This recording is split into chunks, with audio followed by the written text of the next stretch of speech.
तो मेरे एक मित्र थी, उसने पूछा कि मैं हरियाणा में आ तो जाऊं, हरियाणा में मैं आ तो जाऊं, लेकिन हरियाणा है क्या, मेरे को बता तो दे। मैं आपको एक उसके बाद जो मेरी असल रचना उसके बाद मैं सुनाऊंगा, लेकिन मैं जो आदरणीय मेरे बाहर से आए हैं उनको हरियाणा के बारे में थोड़ी सी भौगोलिक परिस्थिति उनकी क्या है, मैं मनोविज्ञान का छात्र रहा हूं, आपको हरियाणा के व्यवहार से जोड़ना चाहता हूं। आदरणीय मंच, मैंने उसको बताया कि कान लगा के सुन ले मैडम हरियाणा की कहानी, कान लगा के सुन ले, एक एक स्टेंजा आपको लगेगा कि कोई नेगेटिव बात तो नहीं, लेकिन सारी खूबी बताऊंगा हरियाणा वाला की। लेकिन एक मेरा साथी जो बीच में किलकी और डालता मारा है, बेटा तू तो स्वाद ले, मन लगा ब्याह होगा। जिंदाबाद। तो थोड़ी किलकी है ना, थोड़ा सा किलकी मान का स्टाइल में मार ले। हरियाणा है साहब ये। तीन पहलवान काले बुराड़, रिश्ता होंदा नहीं। शिव जी का शिवलिंग का चपट के दे लठी भोला राजी हो, भोला ने सोचा आज तो मरागा भाई। प्रकट हो गया, बोला बोलो बच्चा, नुबला बोलो बच्चा के ब्याह को नहीं होंदा। शिव जी ने ब्यों देखा कि ब्याह क्यों करो भाई, तो भी काले, किसी की नाश बांगी हो रही, किसी का कान बांगा हो रहा। कोई पहलवान मेरे साथी बैठे हो, बहुत हमारे देश को बहुत मान बहुत गौरव दिया इन पहलवानों ने, और नाराज ना हो। शिव जी ने देख लिया ब्योत, बोले भाई एक एक वरदान दे सकूं हूं। पहलड़न सोची कि मौका पड़ा है, नुबला बोला सुथरा बना दे।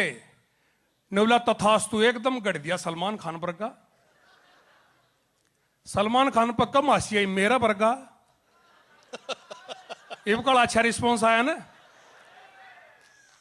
दूसरा पहलवान ने पहल रखा देखा, हरियाणा साहब, दूसरे पहलवान ने पहल रखा देखा, नुबला बोला इस तो भी सुथरा गढ़ दे। नुबला तथास्तु, वो और भी गढ़ दिया। तीसरे की बारी उकड़ू बैठा, एक का नहीं। नुबला बोला दो वरदान नहीं मिल जा, नुबला लालच ना करे, दूंगा एक के। नुबला मेरी देखी जाएगी साढ़े जी से तो उसाए कर दे। तो कान लगा के सुन ले मैडम हरियाणा की कहानी, हरियाणा दिखाऊंगा आपको। और जहां जहां लगे आपको कि कमाल कर दिया, लिखा है मैंने अपनी बोली में, तालियां बजाना। कि कान लगा के सुन ले मैडम हरियाणा की कहानी, गणेश स्वादु लोग आड़े की उल्टी रंगड़ बाणी, बचकर रहिए देखे श्याणी, बचकर रहिए देखे रानी। सुन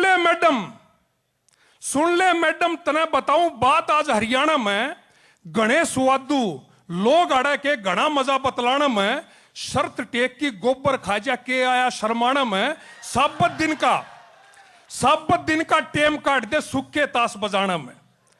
आंधी ने ये कहानी कह दे, आखिर में जोड़ूंगा कविता से कि हरियाणा क्या है, कि आंधी ने ये कहानी कह दे, अरे कहानी ना रानी, नकल मार का मानस का ये कर दे पानी पानी, बचकर रहिए देखे रानी, बचकर रहिए देखे श्याणी।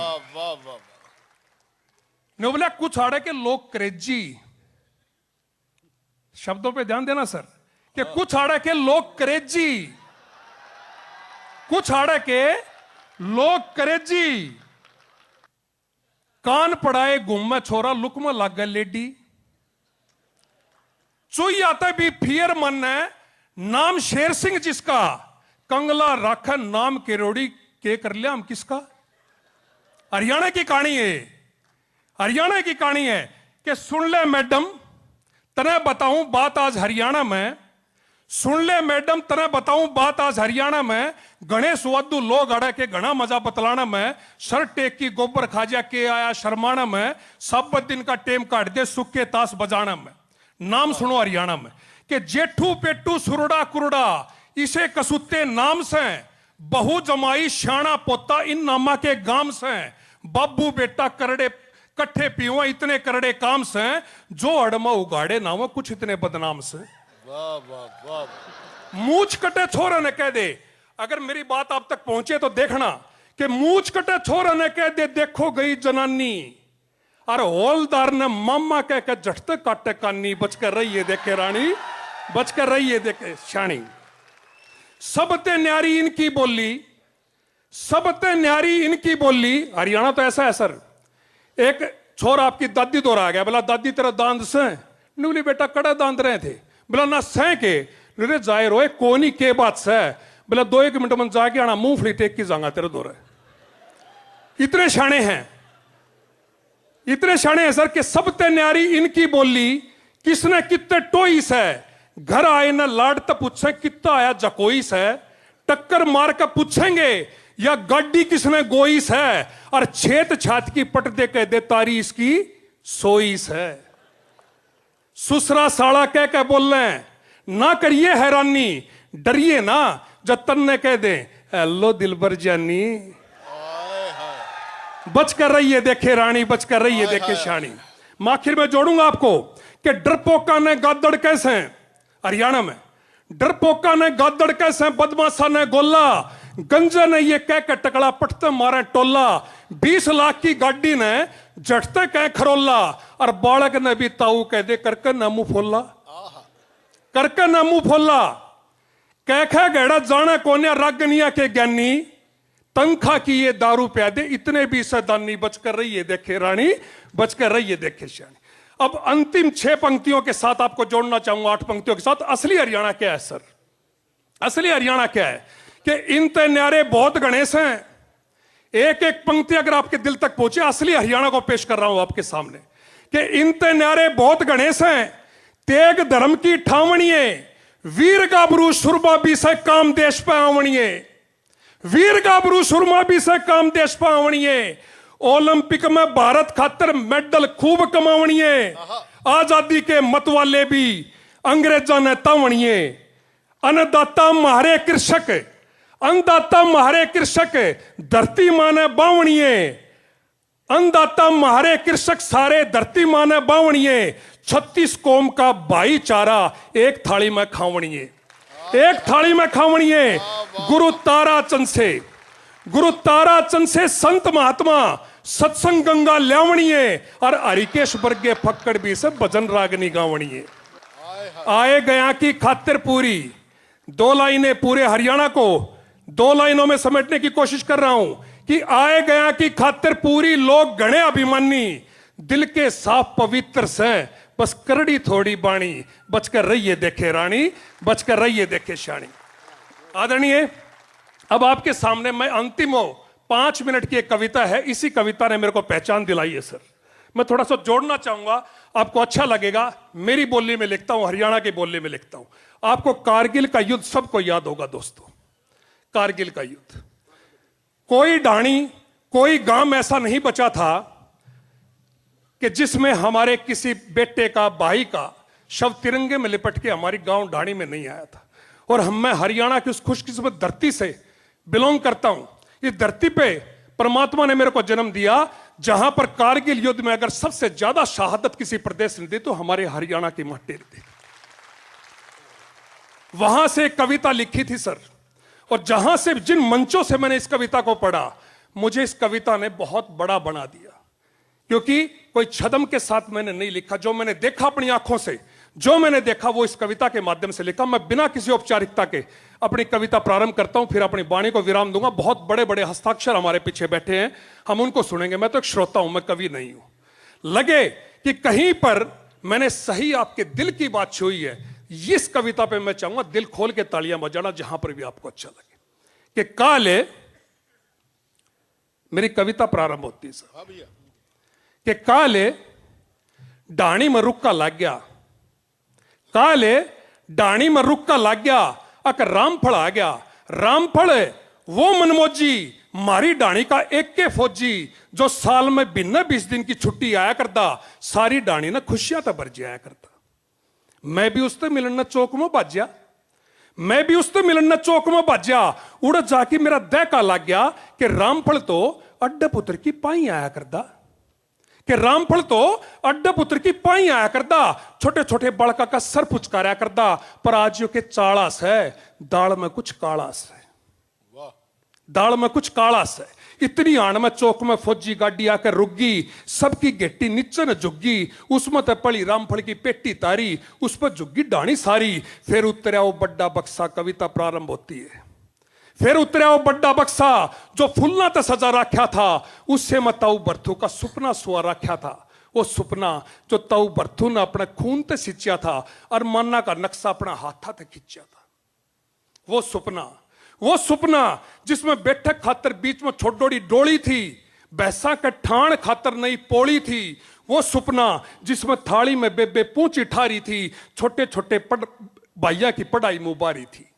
वो सुपना जिसमें घर की टपक दी छात की कारी थी, 20 दिन पाछा होने वाला ब्याह की तैयारी थी। वो सुपना जो कबड्डी का खिलाड़ी था, वो सुपना जो 11 का सच्चा यारी था, आज वो सपना टूट गया। आज वो सपना टूट गया, ताऊ बर्थू का भाग रूठ गया।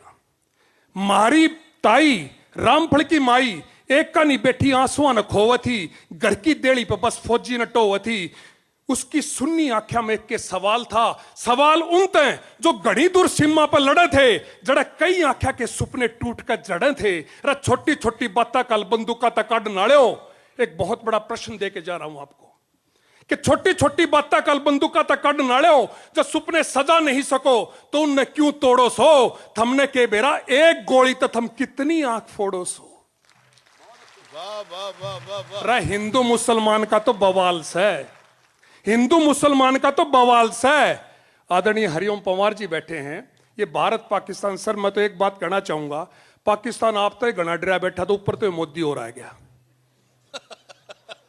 एक आप ही बहुत थे, जब जब भी हम मंच से बोलते थे पाकिस्तानी की पिंडी का मैं करती सर। अब ये नरेंद्र मोदी जी आ गए, अब दो फ्रंट से करना पड़ेगा कि बेरा ने क्यों बैरी बने सो, बेरा ने क्यों बैरी बने सो, रे गोली तो के बेरा कुण से न मारेगी। सर मैं इन 2 लाइनों पे आपका चाहूंगा, अगर आपके दिल तक पहुंचू मैं आशीर्वाद जरूर देना कि गोली तो के बेरा कुण से न मारेगी। एक प्रश्न, गोली तो के बेरा कुण से न मारेगी, रण में हो जीत किसे की, एक मां तो हारेगी। हाय हाय भाई, वाह वाह वाह। रण में हो जीत किसे की, एक मां तो हारेगी। ताऊ बर्थू ने आगे बढ़ की फौजी की गोश्त टटोली, खून ते लिखी रामफल की अंतिम चिट्ठी खोली कि मां मना माफी दिए, एक काम में बिना बुझे करूं सू। कलयुग है साहब, कलयुग है साहब। मां बाप को अनाथल्य में छोड़ाते हम। कितना आज्ञाकारी पुत्र था, क्या कह रहा है कि मां, और वो काम क्या कर रहा है, बिना पूछे जो काम उसने किया उस काम के ऊपर आपकी तालियां चाहूंगा कि मां मना माफी दिए, एक काम में बिना बुझे करूं सू, तेरा दूध बचाओ न मां, इस मां पर मैं मरू सू। तेरा दूध की लाज मना मां, तेरे दूध की लाज मना मां, पूरी पूरी निभाई से। एक एक गोली मां मेरी छाती को ऊपर खाई से। झूठ ना बोलूं मर्दी आनी थोड़ा सा घबराया था, तेरी गोदी मां की मां सोवन ने जी चाया था। मेरा बाबू ने कही मां कति नहीं वो रोवे, मेरा भाइया के भीतर भी बीज से बोवे, और तेरे दूध का डंका मां इस घाटी में बजा से, और तेरा छोरा काल बन बैरी के सर पर नाचा से। इतनी बिनती सहमा, इतनी बिनती सहमा, इतना प्रण पुगाइए, गोदी में धरकर सर मेरा मां। शब्दों पे गौर करना मेरे साथियों, इन 3 शब्दों पे गौर करना कि इतनी बिनती सहमा, इतना प्रण पुगाइए, गोदी में धरकर सर मेरा मां। वाह लोरी गाइए जो बचपन से सुनता है, वाह लोरी गाइए कि सो जा लाडू, आगे जाके काम बतेरा करना से, मां का दूध बचाओ न, तने हिंद पर मरना से, तने हिंद पर मरना से। बहुत बहुत धन्यवाद। शारदे को प्रणाम करता हूं, आप सभी की उपस्थिति को नमन करता हूं। एक बार मेरे कहने से हरियाणा के इस लाल के लिए एक बार आपकी तालियां मिलकर बज जाएं, ताकि सच बता रहा हूं, मुझे कुंठित कर दिया इस आदमी ने, इतना हरियाणा कर दिया कि मुझे बहुत अफसोस हो रहा था कि मैं मध्य प्रदेश में क्यों पैदा हो गया। लेकिन कमाल है, पैसे मुझे मिले हैं, बोल आप रहे हो, ये अलग दिक्कत है। मजा आएगा, इतनी ऊंचाई पे बैठे हो तो कुछ पकड़ के बैठना, वरना एक बात ख्याल रखना कि आदमी ऊंचाई से गिरे या चरित्र से मरता नीचे वाला ही है। ये बंद पड़ा हुआ है, इसको चालू करो। हम पहले माइक का ही काम करते थे, हमें बेवकूफ ना बनाया जाए। प्रणाम करता हूं आप सभी को। कोरोना काल के बाद इतने सारे एक साथ जिंदा लोगों को देख के बड़ा अच्छा लग रहा है। वही बता रहा हूं, बहुत डरा रहे थे अभी कोरोना कोरोना कोरोना से। इतना डरने की कोई जरूरत नहीं है, ये हिंदुस्तान है, हम मौत में मजे ढूंढने वाले लोग हैं। सही बता रहा हूं। एक कैदी को जज साहब ने जैसे ही फांसी की सजा सुनाई कि सुबह 4 बजे इसको फांसी पर लटका दो, वो कैदी कटघरे में जोर जोर से हंसने लगा, ठहाके मारने लगा। जज साहब ने कहा, मूर्ख, 4 बजे सुबह फांसी पर लटका देंगे और तू हंस रहा है? बोले, अपन सो के 8 बजे उठते हैं। तालियां कम आ रही हैं आपकी थोड़ी सी। अरे हम मौत में मजा ढूंढने वाले लोग हैं यार, हमें कहां का कोरोना डराएगा। पाकिस्तान पाकिस्तान, मेरे भाई ने भी पाकिस्तान पे इतनी लंबी कविता पढ़ दी। पाकिस्तान का कोई टेंशन नहीं, एक टिप्पणी कर रहा हूं सिर्फ, और मुझे बता देना कि हरी भूमि में कैसा सुनते हैं लोग। उस पाकिस्तान को खाली एक बात समझ लेना चाहिए कि बेटा, जितने बजट में तेरे देश की जनसंख्या पल रही है ना, उतना बजट हिंदुस्तान में हम जनसंख्या को रोकने में खर्च कर देते हैं।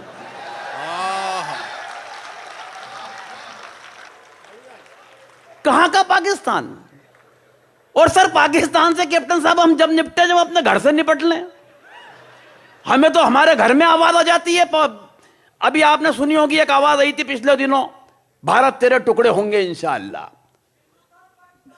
मैं ये कहना चाहता हूं, भाई बात सुनना अगर पहुंच जाए तो बताना। हम हमारे देश से तो निपट लें पहले, उसको बाद में देख लेंगे पाकिस्तान को। वीर रस के बड़े कवि हरिओम पवार साहब बैठे हैं, ये अपनी भाषा में बात करेंगे। मैं व्यंग का कवि हूं, मैंने उसकी फाइल कैसे निपटाई, मुझे तलवार घुमाते हुए मिला। भारत तेरे टुकड़े होंगे, मैंने आवाज लगाई यहां। मैंने कहा क्या करेगा? बोले भारत के टुकड़े। मैंने कहा मूर्ख, वो काम करना चाहता है जो हम 75 बरस पहले कर चुके हैं। अभी एक बात बता, 500 रुपए कमाना चाहता है तो उसने तलवार मेरे पांव पे रख दी। बोले हाँ भाई साहब। मैंने निकाला जेब से एक 2000 का नोट, मैंने कहा ये ले। बोले भाई साहब ये तो 2000 है। मैंने कहा 500 तू रख, 1500 मुझे वापस दे। बोले भाई साहब आप भी क्या बात कर रहे हो, अगर मेरे पास 1500 रुपए जेब में होते तो क्या मैं भारत के टुकड़े करता? वाह वाह वाह वाह। तालियां रोकना। मैंने कहा एक काम कर, बाजार जा, छुट्टे करा के ला। 1 घंटे बाद पसीने में तरबतर लथपथ होके वापस आया। बोले भाई साहब कोई नहीं तोड़ रहा। मैंने कहा मूर्ख, अब एक बात समझ ले, जिस नरेंद्र मोदी के बनाए हुए एक कागज के टुकड़े के तू टुकड़े नहीं करा पाया, उसके हिंदुस्तान के टुकड़े तू कहां से करा देगा? तालियां कम है, जरा मिलके बजा दें एक बार। ऐसे भी समझा सकते हैं। मगर प्रणाम करता हूं इतने लोगों को एक साथ फुर्सत में इतना वक्त निकाल के आना बड़ी बात है। वरना पिछले दिनों मुंबई एक कवि सम्मेलन में था, महानगर के कवि सम्मेलन में। अगले दिन जुहू बीच पे घूमने चला गया तो मैंने देखा एक महिला एकांत में दहाड़े मार के रो रही। मैं उस महिला के पास गया, सहानुभूति पूर्वक तरीके उसके कंधे पे हाथ रखा। मैंने कहा बहन जी क्या बात है, क्यों रो रही हैं? तो वो उछल के खड़ी हो गई। बोला कुछ नहीं भाई साहब, पिछले महीने पति ने मारा। मैंने कहा पिछले महीने मारा और आप अब रो रही हैं? बोले फुर्सत ही नहीं मिली। मैं कहना यह चाहता हूं, महानगरों में रोने की फुर्सत नहीं है, मगर आप हंसने के लिए फुर्सत निकाल के आए, मैं आपको प्रणाम करता हूं। भाई वाह, सच बता रहा हूं। और फुर्सत का यह आलम है साहब। आइए सर, एक बार हमारे अतिथियों के सम्मान में भी तालियां बजें आपकी। फुर्सत का यह आलम है। मेरी पत्नी ने एक दिन मेरी तरफ कोई काम उछाला। मैंने कहा देख आज काम मत बता देना, आज मुझे मरने की भी फुर्सत नहीं है। वो मेरे अंदाज में पलट के बोली आज मर भी मत जाना, मुझे रोने की फुर्सत नहीं है। भाई बढ़िया है, सही बता रहा हूं। लेकिन आपकी फुर्सत तो प्रणाम करता हूं। कविता का मजा आएगा। बता रहे थे कि भाभी जी जब तक मैं घर नहीं जाता हूं वो खाना नहीं खाती है। देखो पत्नियों पे कविताएं वो लिखते हैं जो कुंठित होते हैं अपनी पत्नी से। सच बता रहा हूं, मेरी पत्नी और मेरी अंडरस्टैंडिंग इतनी कमाल की है सर। 26 साल हो गए शादी को, लेकिन शादी की 26 साल की जिंदगी में उसने कभी मुझसे गंवार, मूर्ख, नालायक, पाजी, बेवकूफ, गधा इसमें के किसी शब्द का प्रयोग नहीं किया।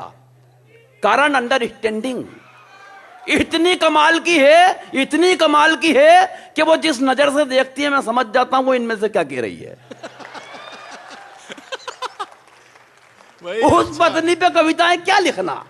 एक दिन मेरे सर आ गई, बोले देखो अमिताभ बच्चन गजब का एक्टर है, गजब का कलाकार है, गजब का आर्टिस्ट है। मैंने कहा क्या कर दिया? बोले देखो वो पिक्चर आ रही है शराबी, पूरी फिल्म में पट्टे ने एक बूंद शराब की नहीं पी, लेकिन जो एक्टिंग की है वो कितनी कमाल की है। मैंने कहा मूर्ख औरत, उससे बड़ा एक्टर में। बोली कैसे? मैंने कहा पिछले 26 बरस से रोजाना पीने के बाद जो नहीं पीने की एक्टिंग मैं करता हूं। तालियां कम हैं आपकी, जरा थोड़ी ऐसा लगना चाहिए कि कवि सम्मेलन चल रहा है। अच्छा है गोविंद, मेहनत करूंगा थोड़ी भाई साहब। ये मामला है, मुझे बता रहे थे कि राजनीति पे यहां कोई बात नहीं करना है। वाकई राजनीति इस देश की इस लायक है भी नहीं है कि उस पर कोई बात की जाए। किसी पार्टी की कोई बात नहीं करूंगा, क्योंकि देश ही दो पार्टी के इर्द गिर्द है। अगर एक प्रतीक के तौर पे कहूं, एक टिप्पणी अगर पहुंच जाएगी तो मैं व्यंग तक पहुंचना चाहता हूं।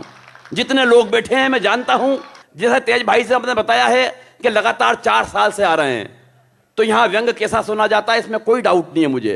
एक टिप्पणी दे रहा हूं, कोई विकल्प नहीं है हमारे पास, कोई विकल्प नहीं है। 2 पार्टियां हैं देश में। अगर इशारे में कहूं, एक बिस्किट की कंपनी से समझ लें आप, एक बिस्किट है पार्ले जी, जो आजादी के वक्त लॉन्च हुआ था, जिस पे एक पप्पू का फोटो बना हुआ है। इशारा समझ गया हो तो बता दें। पप्पू का फोटो बना हुआ। दूसरा बिस्किट है मेरी गोल्ड, जो बाद में लॉन्च हुआ लेकिन साइज में बहुत बड़ा हो गया। हमारी बदकिस्मती यह है कि एक बिस्किट तो कमबख्त कप में जाता नहीं है, और दूसरा चला जाए तो वापस लौटकर आता नहीं है। ये दिक्कत है और कोई नहीं है। मैं व्यंग के लायक आपको करना चाहता हूं। बड़े कवियों की उपस्थिति है, 2 पंक्ति व्यंग की पढ़ के देखना चाहता हूं। अगर आप लोगों ने दस्तखत कर दिए तो व्यंग की यात्रा शुरू करता हूं। भाई साहब देखिएगा, थोड़ा मन देना। व्यंग बस ये समझना कि ट्यूबलाइट की तरह होता है। प्रणाम करता हूं आपको, बहुत अच्छे। आप लोग जीवंत रख रहे हैं कवि सम्मेलन को, दोनों हाथ से सलाम करता हूं। बिल्कुल ये मस्ती बनाए रखना, जिंदा रखना इसे। 2 पंक्ति व्यंग की पहुंच जाए तो आपकी तालियां भी चाहता हूं। हर युग में सियासत की अपनी अपनी व्यवस्थाएं होती है। अगर दूसरी पंक्ति पहुंच जाए तो मुझे बता देना कि व्यंग शुरू करना है। हर युग में सियासत की अपनी अपनी व्यवस्थाएं होती है। पहले द्रौपदियों की इज्जत सभाओं में लुटती थी, आजकल इज्जत लुटने के बाद सभाएं होती है। हाय हाय, वाह वाह, जिंदाबाद भाई, जिंदाबाद। बस समझ गया कि आप व्यंग तक पहुंच जाएंगे। और आसान करता हूं 2 पंक्तियों में। हिंदुस्तान में तेल के भाव अचानक इतने बढ़ गए, हिंदुस्तान में तेल के भाव अचानक इतने बढ़ गए कि जो तेल शनि पे चढ़ता था उस पे कमबख्त शनि चढ़ गए। बस ये व्यंग है, इस मस्ती को जिंदा रखना। सुनिएगा आप, 8 पंक्ति का व्यंग। जितने लोग हैं ऊपर से नीचे तक जागृत होकर सुनना। भाई साहब बैठ जाओ आप भी, सुनिए। खड़े रहना दो, वो ड्यूटी पे हैं। अरे ड्यूटी पे हैं वो।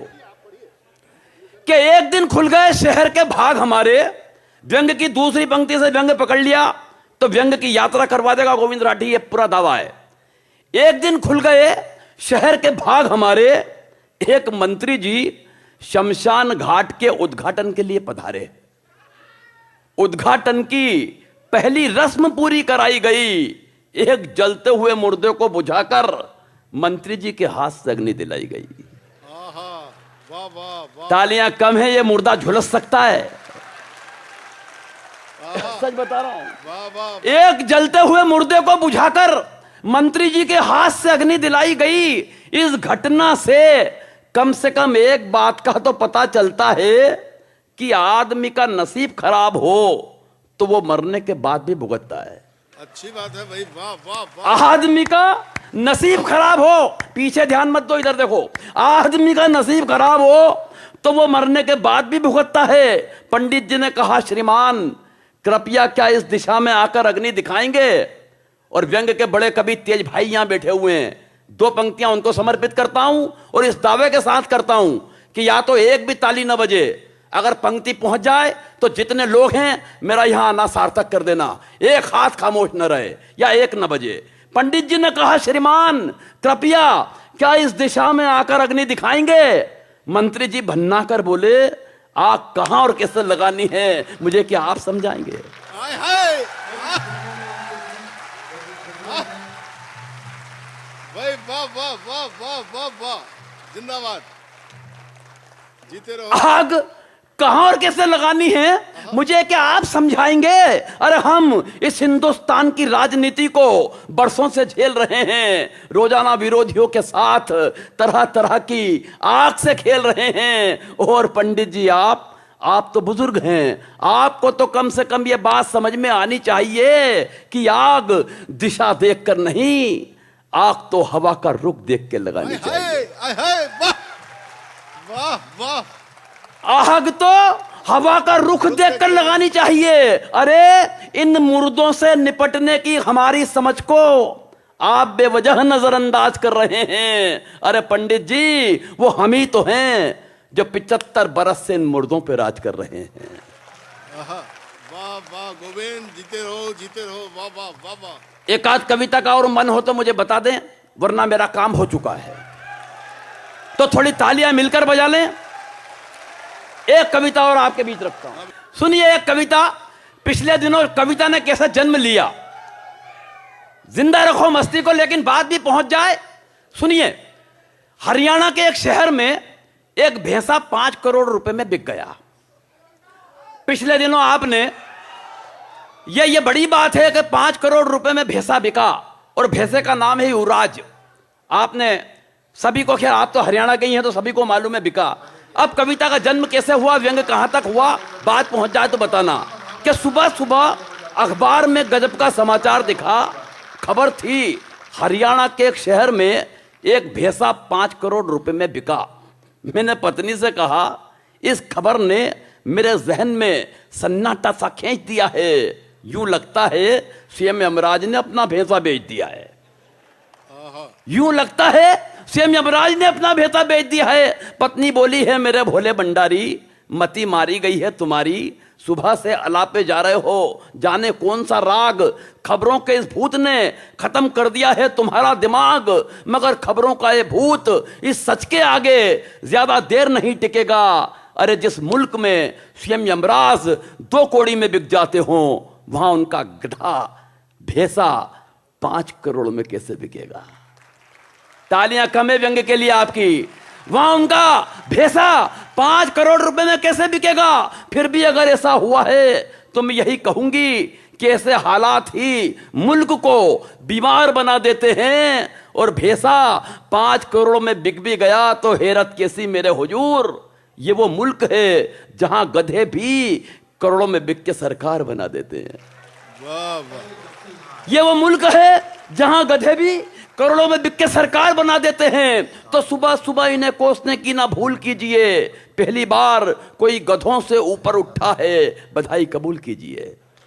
वाह वाह, मैंने कहा, सच कह रही हो मेरी जान, मगर इतनी ही है अगर भैंसों और गधों की पहचान, तो तू भी मेरी जिंदगी पे एक एहसान कर देती। इन 2 गधों को जन्म देने की बजाय एक भैंसा जन्म देती। इन 2 गधों को जन्म देने की बजाय एक भैंसा जन्म देती। लोग भी हो गए हैं केसों केसों के बाप, हम भी हो जाते गधों की जगह भैंसों के बाप। अब पत्नी के तरकश का तीर मैंने ब्रह्मास्त्र की तरह झेला, उसने तुरंत ही मार दिया नेहले पर देहला। बोली, क्या बताऊं मेरे प्रीतम, हम तो इस सृष्टि के रचयिता के द्वारा चले गए हैं। हम तो इस सृष्टि के रचयिता के द्वारा चले गए हैं। मैंने तो भैंसे ही पैदा किए थे कमबख्त, मगर दोनों के दोनों बाप पर चले गए हैं। हाय हाय। मैंने तो भैंसे ही पैदा किए थे कमबख्त, मगर दोनों के दोनों बाप पर चले गए हैं। अरे तुमसे ज्यादा तो दुखी मेरी राम कहानी है। मुझे तो उम्र भर 3-3 गधों से निभानी है। मुझे तो उम्र भर 3-3। बहुत आभारी हूँ अपने बड़े भाई तेज नारायण बेचैन जी का। मैंने अपने परिचय की तारीफ में जो कुछ उनको लिख कर दिया, उन्होंने शब्द शब्द पढ़ दिया। मैं आप सबके सामने पढ़ता हूँ। मैं जब से यहाँ आया हूँ मंच पर, तब से मैं ये कार्ड देख रहा हूँ और इस कार्ड में मुझे एक नाम नहीं दिख रहा, कैप्टन अभिमन्यु का। मैंने दादा से पूछा कि दादा पूरा आयोजन वो करते हैं, लेकिन कार्ड पर कहीं उनका नाम नहीं है। तो दादा ने कहा कि कुछ लोग होते हैं आलोक, जो सादे कागज़ों पर अपने हस्ताक्षर नहीं करते, दिलों पर हस्ताक्षर करने की ताब रखते हैं। मैं आपको प्रणाम करता हूं। यहाँ बहुत सारी स्त्री शक्तियाँ बैठी हैं, लेकिन पीछे देख रहा हूँ मेरे इंस्टाग्राम के फॉलोअर बहुत सारे यहाँ मौजूद हैं। तो पहले मैं उनकी खिदमत कर देता हूँ डॉक्टर साहब, उसके बाद फिर आप सबके समक्ष आऊँगा। तो भाई शामिल हो जाएं, क्योंकि मैं वहाँ बैठा बैठा देख रहा था कि आप अपनी अपनी मातृभाषा में भी सबको दाद दे रहे थे। ये सोचना गलत है कि तुम पर नजर नहीं। ये सोचना गलत है कि तुम पर नजर नहीं। मसरूफ हम बहुत हैं मगर बेखबर नहीं। हाय वाह। मसरूफ हम बहुत हैं मगर बेखबर नहीं। ये सीटी भी जहां भेजनी है वहां के लिए शेर भेज रहा हूं। ये सोचना गलत है कि तुम पर नजर नहीं। मसरूफ हम बहुत हैं मगर बेखबर नहीं। हम आपके इशारे पे घर बार छोड़ दें। हम आपके इशारे पे घर बार छोड़ दें। दीवाने हैं जरूर मगर इस कदर नहीं। दीवाने हैं जरूर मगर इस कदर नहीं। दिल को खुद अपनी कुछ खबर ना लगे। दिल को खुद अपनी कुछ खबर ना लगे। कोई अच्छा भी इस कदर ना लगे। शेर अब आ रहा है। कोई अच्छा भी इस कदर ना लगे। बस तुझे उस नजर से देखा है। बस तुझे उस नजर से देखा है जिस नजर से तुझे नजर ना लगे। वाह वाह वाह वाह वाह। अब अगर मैं आप तक पहुंच गया हूं तो आप मुझ तक पहुंच जाइएगा जरा जोर से। दिल को खुद अपनी कुछ खबर ना लगे। कोई अच्छा भी इस कदर ना लगे।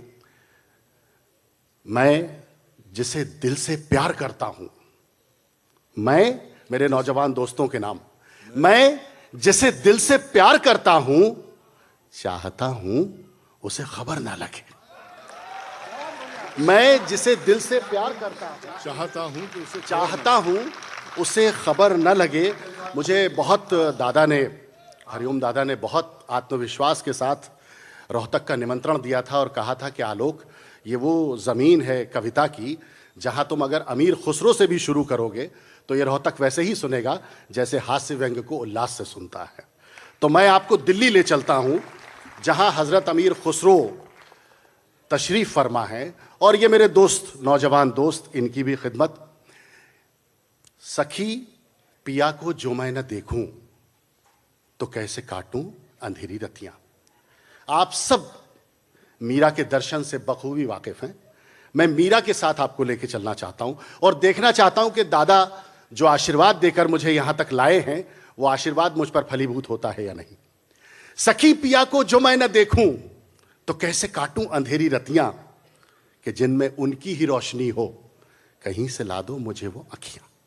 वाह वाह। कि जिनमें उनकी ही रोशनी हो कहीं से ला दो मुझे वो अखियां। दिलों की बातें दिलों के अंदर जरा सी जिद से दबी हुई हैं। दिलों की बातें दिलों के अंदर जरा सी जिद से दबी हुई हैं। वो सुनना चाहें जुबां से सब कुछ, मैं करना चाहूं नजर से बत्तियां। दिलों की बातें दिलों के अंदर, जरा सी जिद से। अगर कोई शेर अभी समझ में नहीं भी आए तो कल आप जाके आराम से सोच सकते हैं उसको, और कल दाद भेज सकते हैं। सारे लोग मुझसे जुड़े हुए हैं। दिलों की बातें दिलों के अंदर जरा सी जिद से दबी हुई हैं। वो सुनना चाहें जुबान से सब कुछ, मैं करना चाहूं नजर से बत्तियां। ये इश्क क्या है, ये इश्क क्या है, ये इश्क क्या है, ये इश्क क्या है, ये इश्क क्या है, ये इश्क क्या है, ये इश्क क्या है, ये इश्क क्या है। सुलगती सांसें, तरसती आंखें, मचलती रूहें, धड़कती छतियां। हाय हाय हाय हाय। ये इश्क क्या है, ये इश्क क्या है, ये इश्क क्या है, ये इश्क क्या है। सुलगती सांसें, तरसती आंखें, मचलती रूहें, धड़कती छतियां। और मीरा का दर्शन और ये दो शेर। मैं कैसे मानूं बरसते नैनों कि तुमने देखा है पी को आते। मैं कैसे मानूं बरसते नैनों कि तुमने देखा है पी को आते। न काग बोले, न मोर नाचे, न कूकी कोयल, न चटकी कलियां। सखी पिया को जो मैं न देखूं।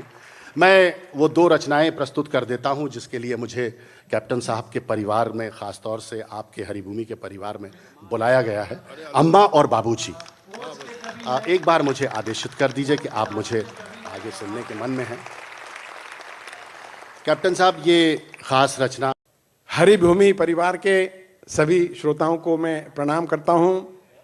मेरे प्रणाम स्वीकार कीजिए। प्रणाम इसलिए भी कर रहा हूं क्योंकि आज के जमाने में भाई भाई की नहीं सुनता, बेटा बाप की नहीं सुनता। ऐसे में इतनी देर तक बैठकर आप हमारी कविताएं सुन रहे हैं, इसलिए मैं आपको प्रणाम कर रहा हूं। मैं आपका ज्यादा समय नहीं लूंगा, उतना ही समय लूंगा जितना समय मैं आपको दूंगा। कवि सम्मेलन में हमें दो तरह के पारिश्रमिक मिलते हैं कैप्टन साहब। पहला पारिश्रमिक एक लिफाफे के रूप में मिलता है, उसमें कुछ रुपए होते हैं। दूसरा पारिश्रमिक आपकी तालियां और आपके ठाकों के रूप में मिलता है। लिफाफे वाला जो पारिश्रमिक है वो तो एक दिन खर्च हो जाता है, लेकिन आपकी तालियां, आपके ठाके जिंदगी भर हमारे साथ में चलते हैं और वही हमसे नई नई कविताएं लिखवाते हैं। इसलिए जहां जहां वो मेरा पुरस्कार बनता हो मुझे जरूर दें। अभी मेरे कई मित्रों ने कहा कि तालियां बजाइए अपनी कविता पे। मैं अभी इतना बेशर्म नहीं हुआ हूं, जरा संकोची किस्म का आदमी हूं, शुद्ध संकोची हूं। इसलिए जहां जहां ताली की बात लगे तो बजा दीजिए। मैं आपको कह नहीं पाऊंगा कि मैं ताली बजा दीजिए, बस इतना। इसलिए मैं हास्य लिखता हूं और हास्य के लिए ओशो ने कहा है कि हास्य तो प्रार्थना है। आप जब किसी को हंसा रहे होते हैं या हंस रहे होते हैं तो समझ लीजिए प्रभु की प्रार्थना कर रहे होते हैं। और ओशो ने कहा है कि जैसे हंसना आता है उसके आंसू भी मुस्कुराते हैं। मैं वो हास्य लिखता हूं। मैं नाम से 1/3 भूतपूर्व प्रधानमंत्री हूं, इसलिए आप मुझे अतिरिक्त सम्मान दे सकते हैं। हम दोनों में बहुत सी समानताएं थी। उनके नाम में भी अटल जुड़ा हुआ था, मेरे नाम में भी अटल जुड़ा हुआ है। वे भी कविताएं लिखते थे, मैं भी कविताएं लिखता हूं। वे भी कभी एवरेस्ट पे नहीं चढ़े, मैं भी कभी एवरेस्ट पे नहीं चढ़ा, बिल्कुल बराबरी का मामला है। वे जब जब भी बॉम्बे आते थे तो मुझसे मिलने के लिए मेरे घर नहीं आते थे। मैं जब जब भी दिल्ली आया उनसे मिलने के लिए उनके घर नहीं गया, बिल्कुल बराबरी का मामला है। और वो एक लंबी उम्र जीकर इस दुनिया से गए, तो मुझे भी कोई जल्दी नहीं है। बहुत समानताएं हम दोनों में थी। बस एक बात में समानता नहीं है, वो ये कि मैं एक शादीशुदा इज्जतदार आदमी हूं।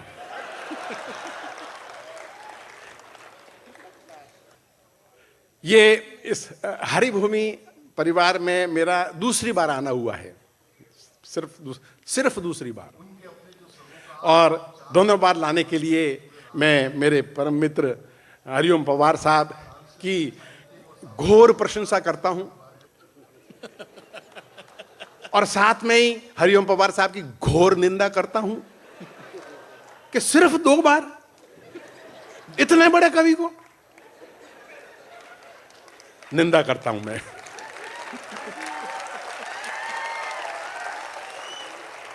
मैं बिल्कुल हट के लिखता हूं। मैंने कोई ऐसा विषय लिया नहीं जो आपने पहले कभी सुना हो या अलग अलग ढंग से लिखता हूं। मुझे उम्मीद है आप पसंद करेंगे। कुछ छोटी छोटी कविताओं से अपना काव्य पाठ शुरू कर रहा हूं। छोटी कविताओं से इसलिए क्योंकि छोटी कविता होती है प्रेमिका की तरह और लंबी कविता होती है पत्नी की तरह, एक क्षणिक और दूसरी टिकाऊ। छोटी छोटी कविताओं से आपको मैं काव्य पाठ कर रहा हूं। जहां बात अच्छी लगे मेरा पारिश्रमिक दे दीजिएगा।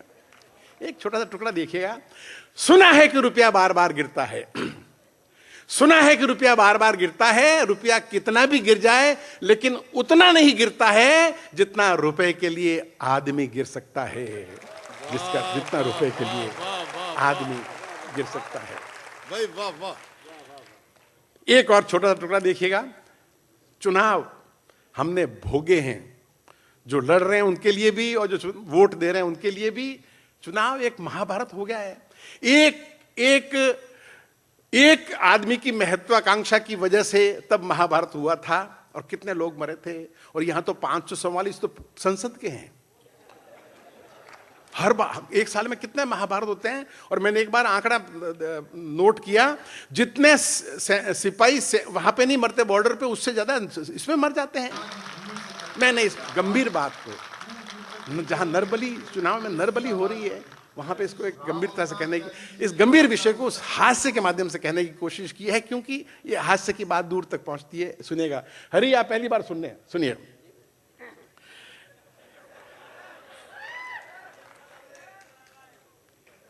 शीर्षक रखा है मैंने, चुनाव और तनाव।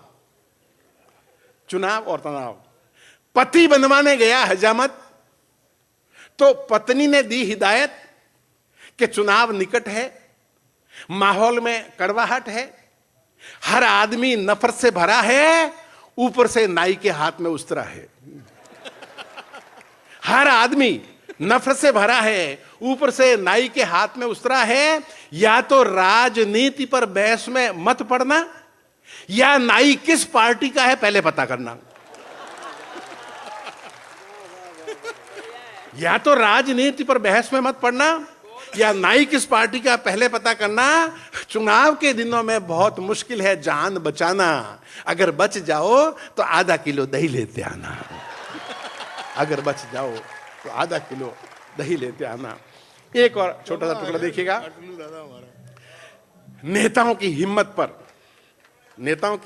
पर सब देखेगा कि बिना एक भी वादा निभाए नेताजी वोट मांगने आए। हिम्मत पे अब देखिएगा। बिना एक भी वादा निभाए नेताजी वोट मांगने आए। मतदाता बोला, माई बाप, इतनी हिम्मत कहां से लाते हैं आप? मतदाता बोला, माई बाप, इतनी हिम्मत कहां से लाते हैं आप? हम तो एक खिलौने का वादा देकर शाम को खाली हाथ घर आते हैं तो बच्चों से आंख नहीं मिला पाते हैं। माई बाप, इतनी हिम्मत कहां से लाते हैं आप? इतनी हिम्मत कहां से लाते हैं आप?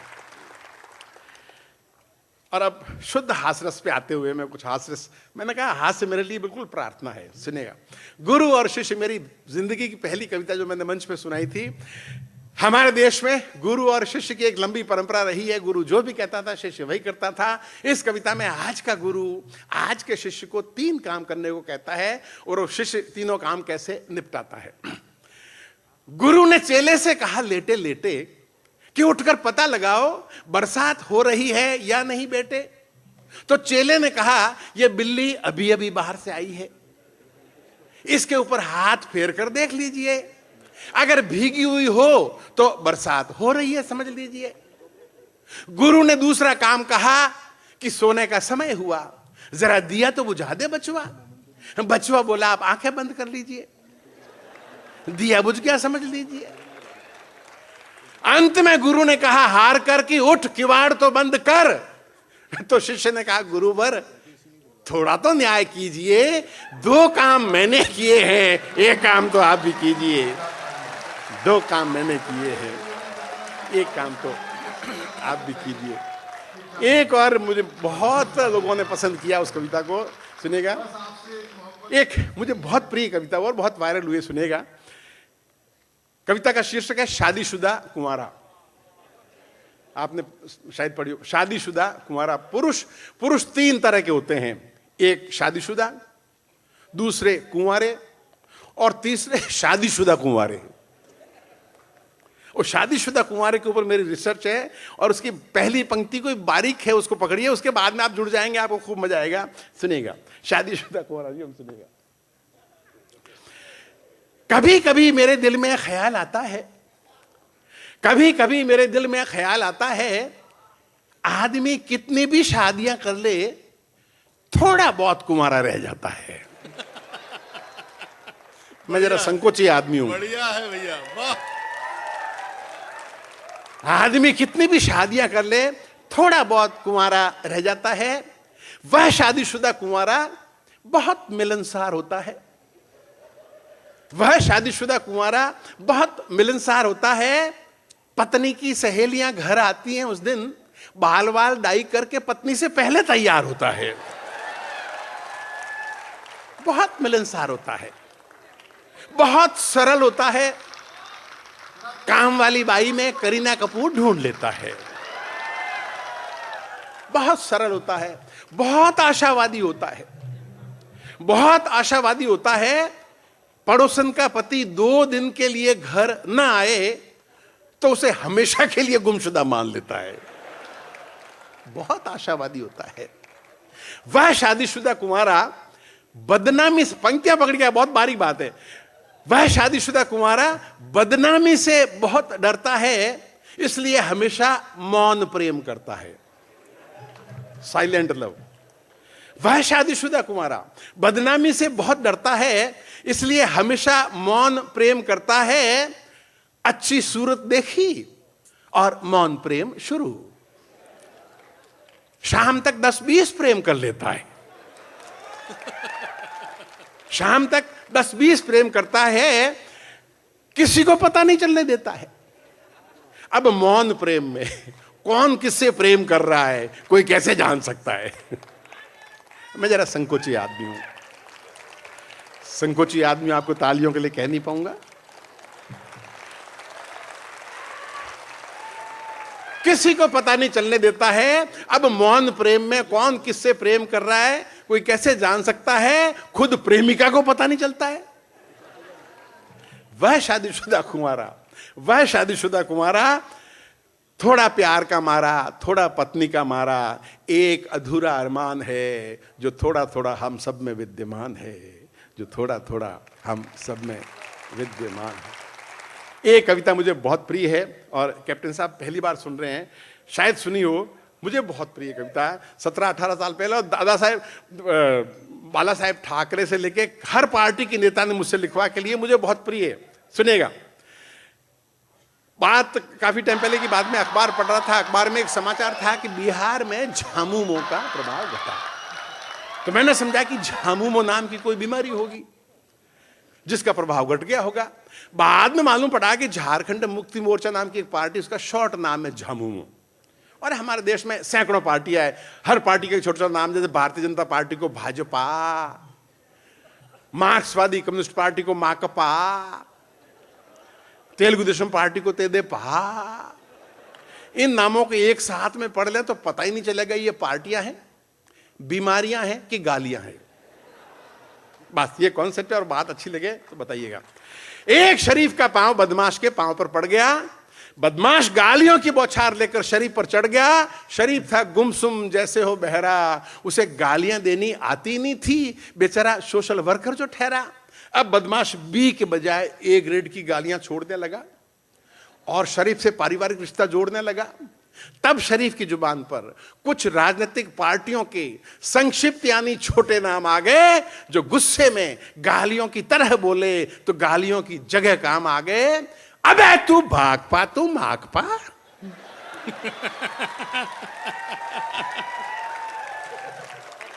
अबे तू भाकपा, तू माकपा, तू भाजपा, तू सपा, तू जद, तू लोद, तू हलोद पुलोद। तू द्रमुक, तू अद्रमुक, तू तेदे पा, हावी पा, भारी पा, दमकी पा, अपने आप को खाल में छिपा। अबे चुप, राजपा, सजपा, बसपा, पहले तमीज सीख करा, साले रामो वामो झामुमो। साले रामो वामो झामुमो, इनका राका की नाजायज औलाद, नानी दिला दूंगा याद। जा फूट हवा खा, संयुक्त मोर्चा। वहां खड़े दर्शकों ने खूब बजाई तालियां, वह पार्टियां की पार्टियां और गालियां की गालियां, पार्टियां की पार्टियां।